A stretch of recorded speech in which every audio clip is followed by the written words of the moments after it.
Good evening, I'm Mayor Rich Mancinelli, and welcome to another edition of Mayor's Corner. Joining me tonight are Bill Beatty, the Director of Operations, and Stan Gursky, President of the Park Ridge Utility Board. Gentlemen, thank you for being here tonight. Before we get into our show tonight, I just want to clear one rumor up, because there's been this long-standing rumor about some abusive mayor early in the 1900s, and in terms of the origin of how the utility department actually started. So maybe Bill or Stan, just tell me, was it really true that some mayor wanted to light his house for his daughter's wedding back in the early 1900s, and that's how our utility department came to be? Yeah, the rumor has it that in the early 1903, when the electric company was first established, basically they ran a circuit to light the streets, and the mayor, supposedly his daughter was getting married, so they had to shut the lights off to tap off to light up his wedding, and that's the rumor of the start of the electric company in Park Ridge. Well, I'm not sure if the original reason for starting the utilities was the right reason, but nonetheless, some almost 95 years later, we have this electric and water department here in Park Ridge. Now, I know a lot of the old-timers in Park Ridge are very well versed in how the utilities was actually originated here in Park Ridge, but we've had a lot of new residents move into town over the last several years. So maybe you can give us a little history of how the electric department was created, the water department, and you know, how it tended to grow over these years.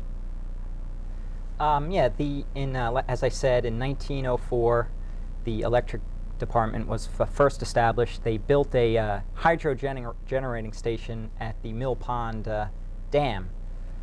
Built a dam and flooded that area there. It used to be a meadow, and they generated the electricity initially for just the street lights. Then they had a few customers, including the Mittag and Bolger, which used to be the old Burroughs plant, was powered by that. And eventually, they realized that the hydro plant couldn't generate enough electricity, so they bought a second generator and had a gas-powered one. And then around 1920, they, at that point, purchased power from Rockland Electric Company. So they couldn't generate enough on their own, and so they purchased their requirements from Rockland Electric. And we've been growing ever since. And then actually in 1978, we decided, on advice of the Board of Public Works, to cut our ties with Rockland Electric and get our power from PSE&G.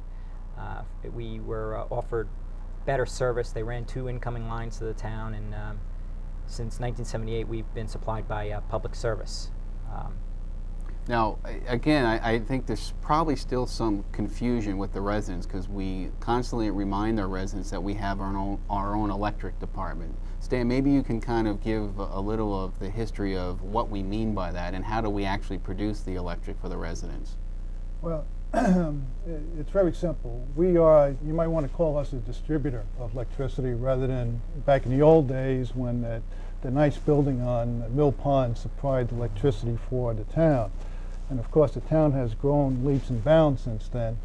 And now we receive our power from public service through contract, and also we get hydropower out of New York State, PASNY, which is a very cheap rate for us, and it keeps our rates down. Right now, we are probably 5 years ahead of deregulation. We've been in a contract which is very similar to deregulation, with public service supplying and going out on the open market and bidding for electricity. So the townspeople has really had the benefit of low rates for the last 5 years. And the rest of the state now is just starting to get into that mode. In fact, I would not like to be another municipality, Mayor, going out and saying, I have to put all this structure together to go out and bid for power. On the deregulation point, because I know there's been a lot of press in the papers, and I know New Jersey has now passed some legislation that permits it. As you mentioned before, we're ahead of the curve here, and I know some residents have asked us, well, does this mean that Park Ridge is going to be deregulated? And you know, when trying to explain to the residents the pros and cons of that, At best, people understand, but I think with all the literature that's been out there, it's still somewhat misleading and confusing.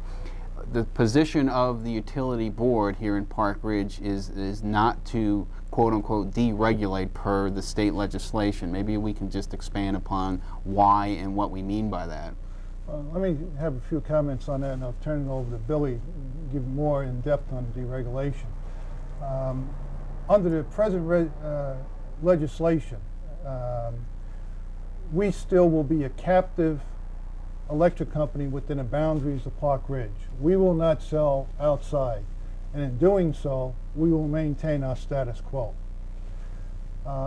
Which means that if we do go outside our boundaries, we'll be subject to new legislation, which means the people in Park Ridge then will have to make a determination on what supply they'll have. And right now, with our rates probably in a range of 30% below public service, we're in a great position. And we've been having those rates for quite a while now. So for anybody who want to go outside to look for electricity would be not a good idea. Second, if you go back and look at the telephone company deregulation, I still don't know which is the best supplier for my telephone. And I would have to spend a half a day every month going through all the suppliers saying, okay, is it a dime a minute, nickel a minute, 3 cents a minute? Where am I getting the best rates? And in Park Ridge, you know you're getting the best rates. So Bill, maybe you can tell them more about deregulation on a higher level. Sure.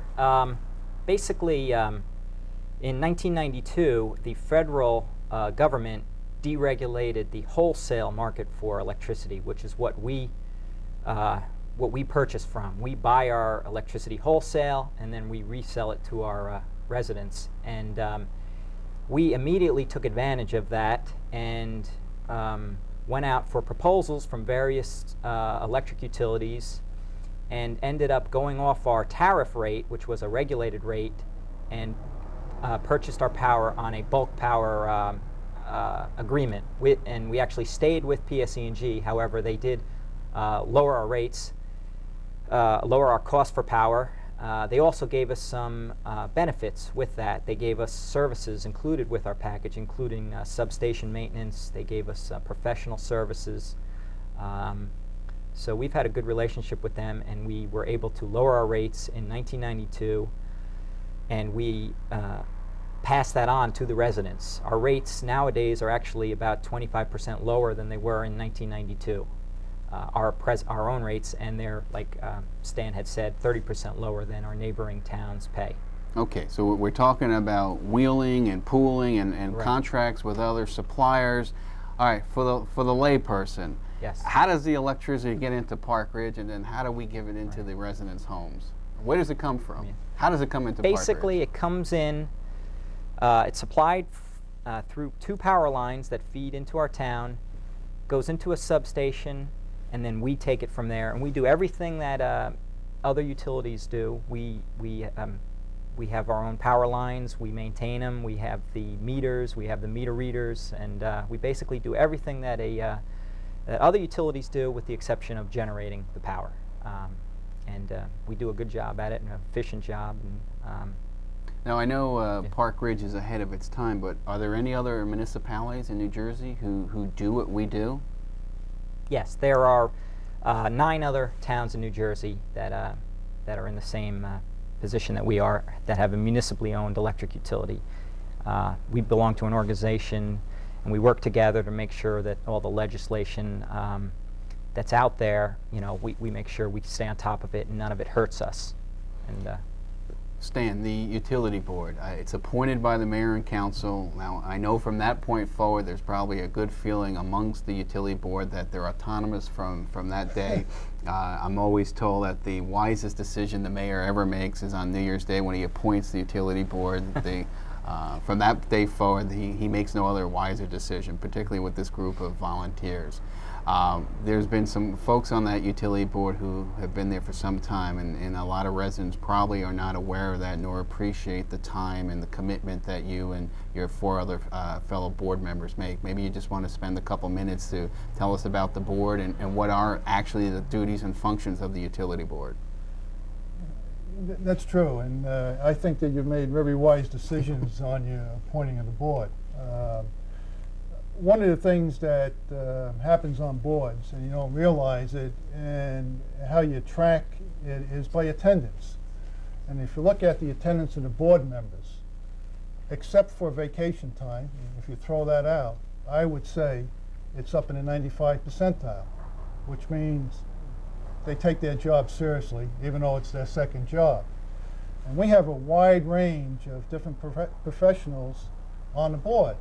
We have financial people, we have businessmen, we have engineers, which gives us a hub of knowledge and experience that helps us run the utility, both from the water side, electricity side, and our roads and grounds.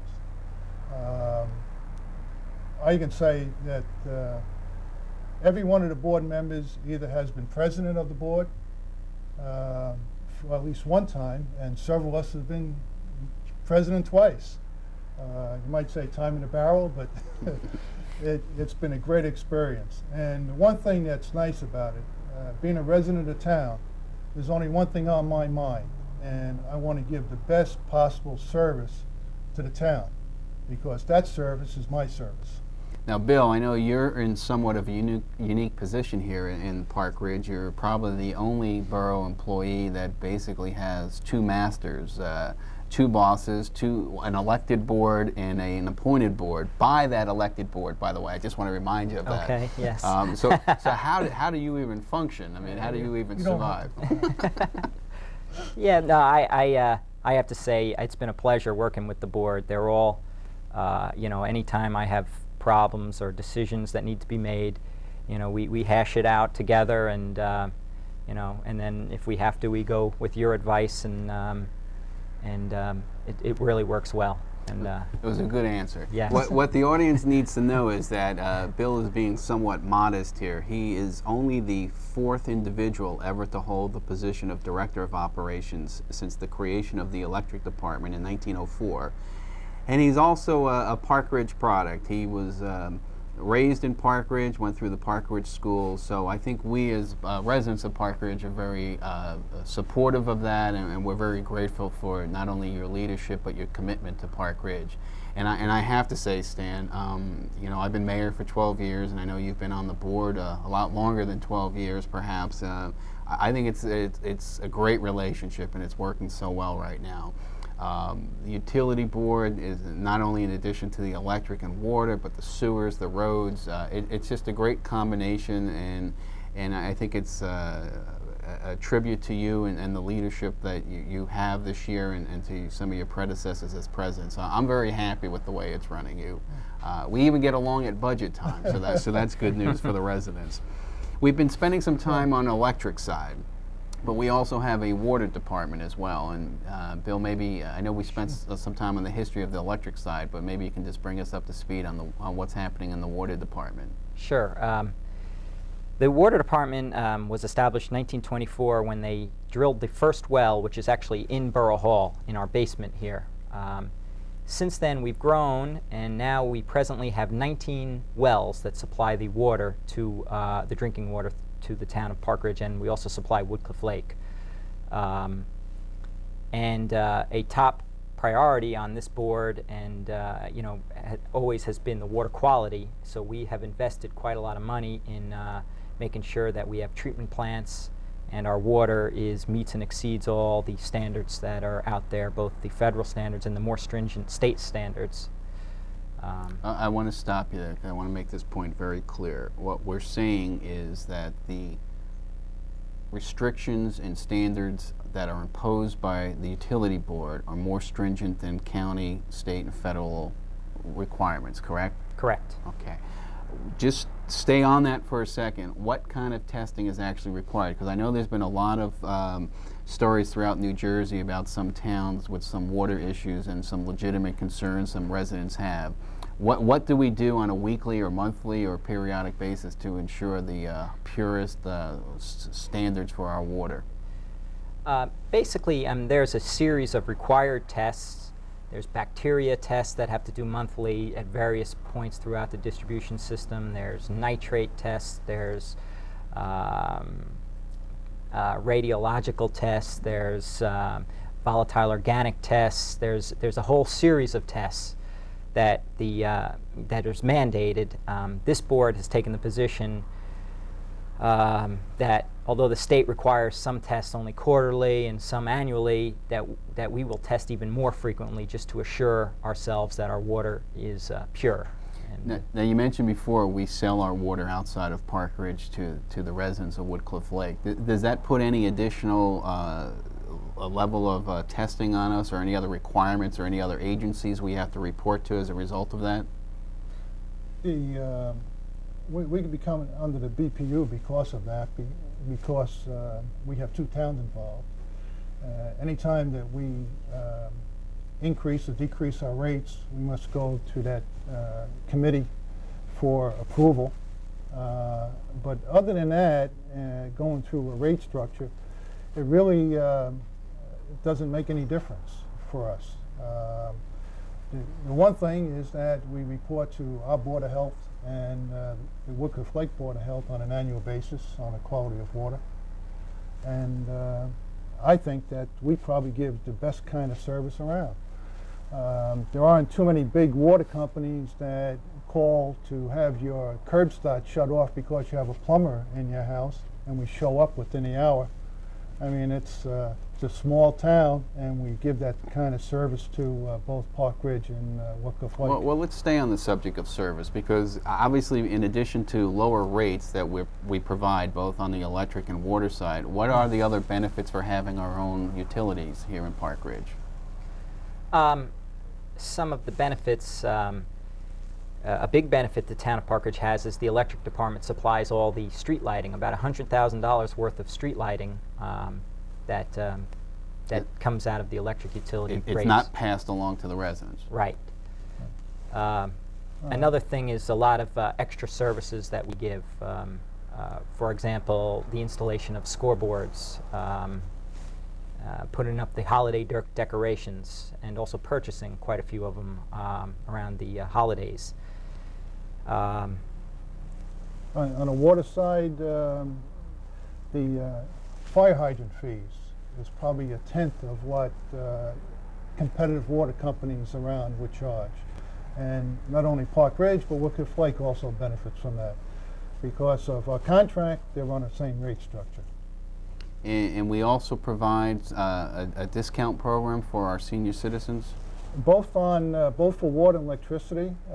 We give a discount with a cap on it, so it's not abused, but it's 50% of the rate. And I think that it's a tribute to people who live there all their lives and retire and pay taxes that northern New Jersey has. At least we can help the senior citizen out a little bit on a reduced income and give them a break on their utilities. Now, I know there's probably a lot of senior citizens right now in Park Ridge who are aware of that and take advantage of it, but if somebody is watching the show this evening and says to themselves, oh, I didn't know that existed, how would they go about finding it out? Is there somebody at Borough Hall they can contact? They could call Ann or Nikki at the Borough Hall and make sure that their bills are reflecting the proper discount. Okay, that's Ann Kilmartin and Nikki Wolkin, right. And as a public pitch here, that's 391-6161. Yes. And if you are watching the show this evening and you are a senior citizen and you're not aware that we do offer 50% discount on your water and electric bills, take advantage of it. It's there for you, and as Stan said, you've invested so much into this town. Mm-hmm. It's our little way of giving something back to you. I don't know, did you catch my show last month, gentlemen? You were probably too busy to watch it, right?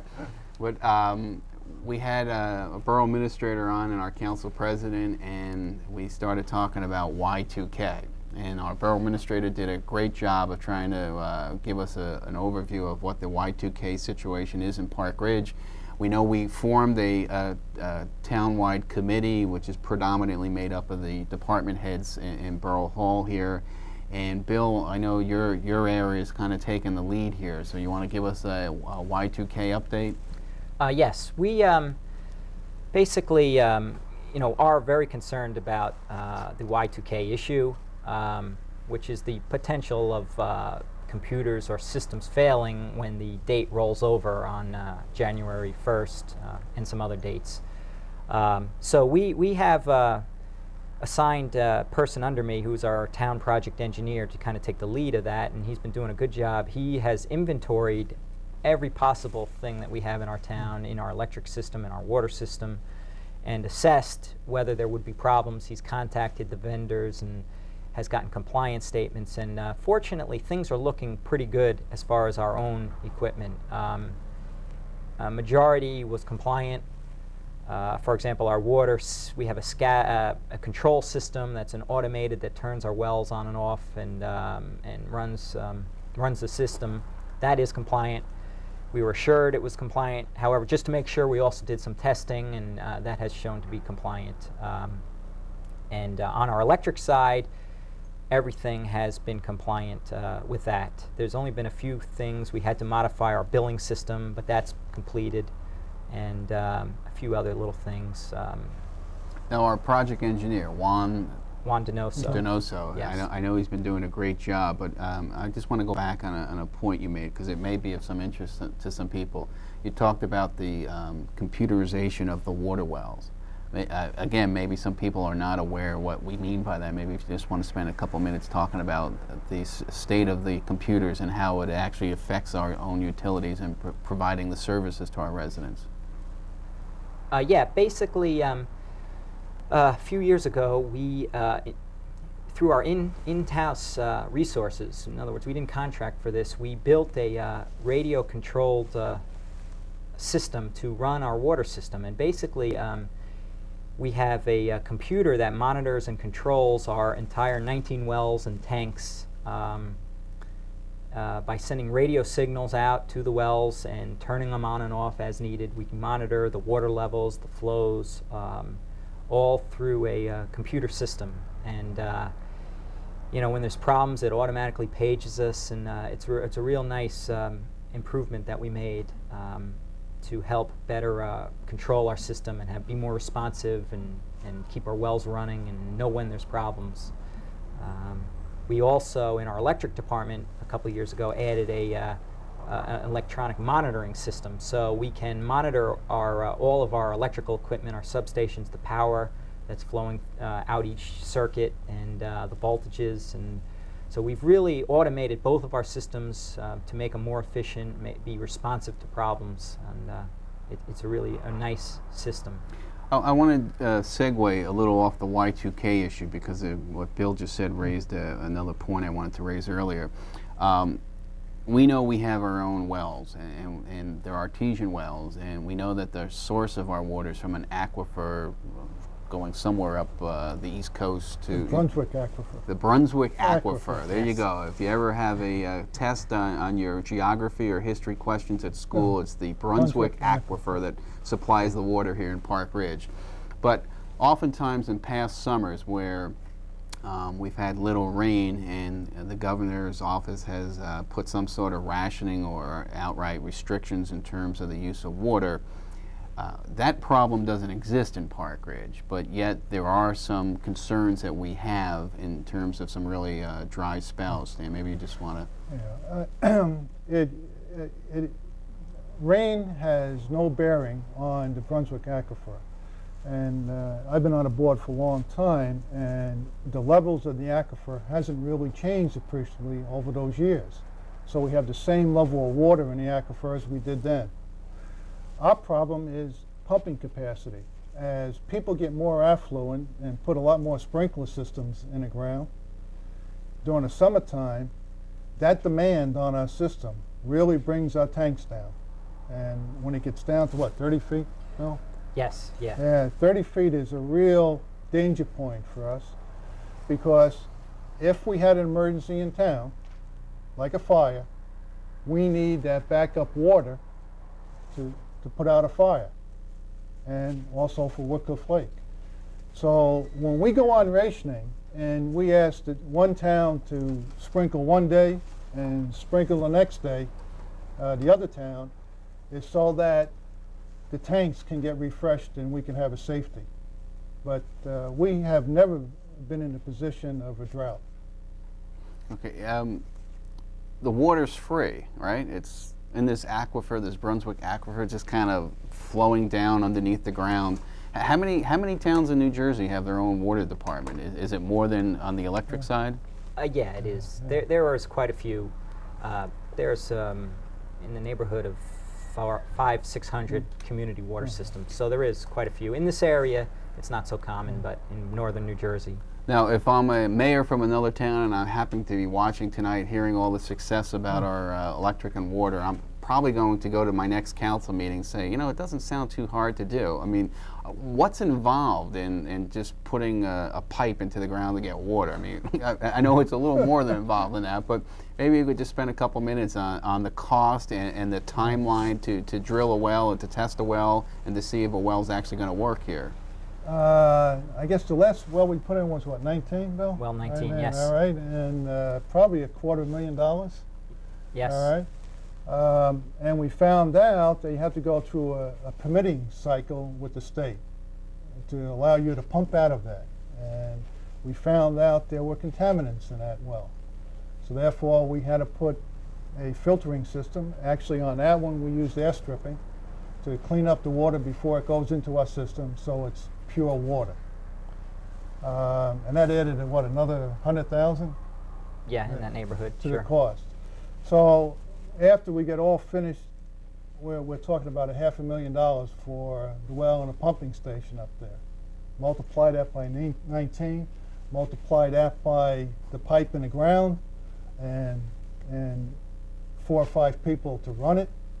You're talking an operation that we run a budget of about $3 million a year. Now we need to also point out, because those numbers are starting to scare me, so we need to point out that all of the costs associated with the running a utility, electric and water, are self-sustaining through the rates you collect. There's no general taxation used to support the electric and water departments. I just wanted to clear that up, because and happy to you, Mr. Mayor. In 18 years since I've been on a board, we never had to go to mayor and council to say we need money. Great.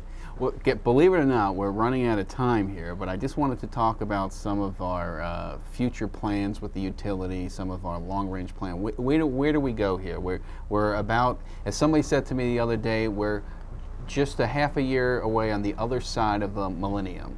So where does Park Ridge 2000 go with respect to our utilities? Let me do electric. We like redundancy, and we like to bring another line into town. So if there's a failure, we'd always be lit. On water, Bill? On water, we basically are just making a few improvements to our booster pumps. We've added a booster station. Booster stations are ways that we can transfer water between, we have 2 separate systems. We are investigating adding a new well. Well, with the growth of the Bear's Nest and continuum care, do we have a new well in the works right now? Or are we done pretty much okay right now? Well, it all depends on the future. We have on the drawing board plans for a new well. Whether we'll need that well or not, don't know. But we have identified the plot of land that would go on and did some preliminary sizings of it and whether that would be a good site for a well. If we do decide to go ahead, we're a little bit step ahead. Okay.